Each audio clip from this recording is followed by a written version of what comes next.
Bonjour à toutes et à tous. L'actualité met en lumière de plus en plus de mal-être en entreprise, en lien avec les conditions et ou l'environnement de travail.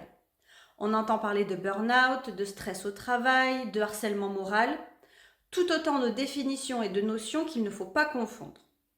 L'organisation et les conditions de travail, le bruit, les horaires, les conflits entre collègues ou avec ses supérieurs peuvent altérer la santé physique et ou psychologique du salarié.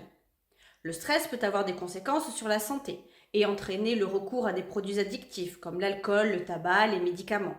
Ce qui peut conduire à ce qu'on appelle communément le burn-out. Et même si pour l'instant le burn-out peut être reconnu dans certains cas comme une maladie professionnelle, il n'existe pas en tant que tel de tableau de maladie professionnelle pour le burn-out. Un accompagnement spécifique au cas par cas est donc plus que nécessaire et judicieux dans ce cas-là. Par ailleurs, toute autre situation de souffrance ne relève pas forcément du harcèlement moral. On entend par harcèlement moral les agissements répétés ayant pour objet ou pour effet une dégradation des conditions de travail susceptible de porter atteinte aux droits du salarié et à sa dignité, d'altérer sa santé physique ou mentale ou de compromettre son avenir professionnel. C'est stipulé tel quel dans les articles L 1152-1 et suivants du Code du travail. Autre définition, le harcèlement moral ou les agissements sexistes, quant à eux, sont définis comme le fait d'imposer à une personne, toujours avec une notion de contrainte, mais pas forcément de répétition dans ce cas-là, des propos ou des comportements à connotation sexuelle.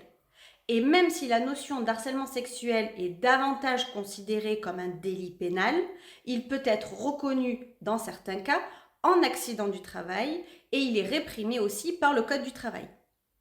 Harcèlement moral et sexuel sont donc à distinguer et nous traiterons dans nos prochaines vidéos uniquement du harcèlement moral pour l'instant.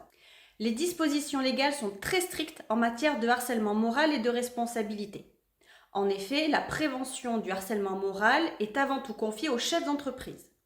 Il lui appartient de prendre toutes mesures nécessaires à toutes les étapes d'un éventuel fait de harcèlement moral, mais aussi en prévention, comme cela est précisé dans l'article L 1152-4 du Code du travail, et ainsi d'infliger des sanctions disciplinaires aux salariés auteurs de tels agissements.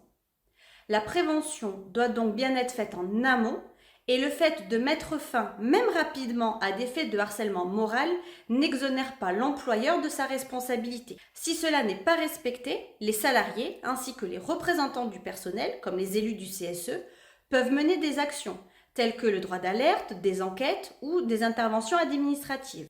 Sur la thématique générale du harcèlement moral, nos prochaines vidéos traiteront de la place du harcèlement moral dans le document unique d'évaluation des risques professionnels, puis du rôle du CSE en matière de harcèlement moral, du droit à l'expertise, puis enfin du droit d'alerte et de la procédure d'enquête.